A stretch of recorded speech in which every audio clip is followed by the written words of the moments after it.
سلام برادر. سلام به شما. میشه خود معرفی کنید؟ اسم ما شیر محمد است، مدیر فروشات محصولات کارخانه رخشارا. خب بسیار خوب. چقدر وقت میشه فعالیت داره؟ فعالیت ما خود وقتر است. قبلا این فابریکه در خود ایران چون مربوط خود افغان است و تولید افغان ها دوجه از او طریق ما وارد میکنیم در خدمت مردم قرار میدیم. خب گفتن که شرکتش در ایران است؟ بله ها، شرکت در ایران است. خب چقدر کارمند داره اونجا؟ حدود 100 نفر اونجا کارمند است که کار میکنه، مواد تولید میکنه و جای مختلفی را صادر میکنه. بسیار خوب. خب نقش نمایشگاه چه قسم دارین بر محصولات؟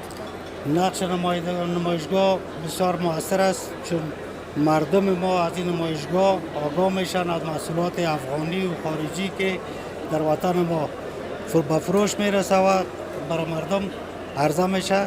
نقش بسیار بسازا و مهم داره. خب بسیار خوب. به خواستتان از امارت اسلامی چی است؟ الحمدلله با آمدن امارت اسلامی مشکلات عمده‌ای که قبلا بود، مسائل امنیتی بود، فعلا هیچ وجود نداره و این مشکل خاص نیست و اگر مشکل هم باشه مسئولین امارت اسلامی با وقت و زمان پیش ما میان حاضر میشن و ما هم شکایت و مشکلی که داشته باشیم برای اونا میگیم. فعلا ما هیچ مشکل نداریم.